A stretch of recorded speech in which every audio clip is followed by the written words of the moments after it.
আমাদের বিখ্যাত হস্তশিল্পগুলি বিশ্বব্যাপী গুরুত্বপূর্ণ। এই হস্তশিল্পের মধ্যে বাঁশ এবং বেতের তৈরি দ্রব্যাদি বিশেষভাবে উল্লেখযোগ্য। এই হস্তশিল্পগুলি অসমের সাংস্কৃতিক ঐতিহ্যকে ফুটিয়ে তোলে এবং রাজ্যের অর্থনীতিতে গুরুত্বপূর্ণ অবদান রাখে। হস্তশিল্পের কিছু উদাহরণ: বাঁশ এক বেতের তৈরি দ্রব্যাদি। অসমের বাঁশ এবং বেতের তৈরি দ্রব্যাদি বিশ্বব্যাপী বিখ্যাত।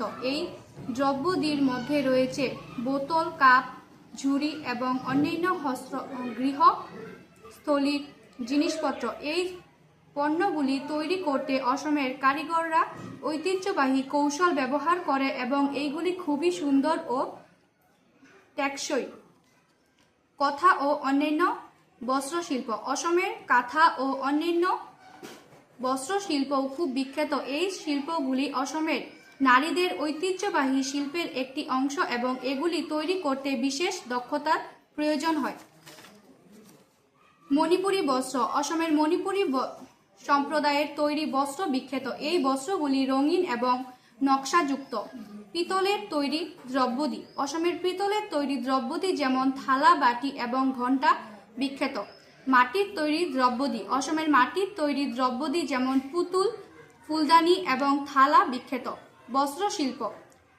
বড়োল্যান্ডের বস্ত্রশিল্প, বিশেষ করে বড় নারীদের তৈরি হস্তশিল্প খুবই বিখ্যাত।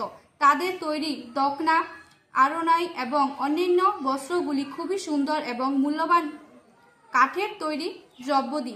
বড়োল্যান্ডের কাঠের তৈরি দ্রব্যাদি যেমন খোদাই করা কাঠের মূর্তি খুবই সুন্দর ও মূল্যবান।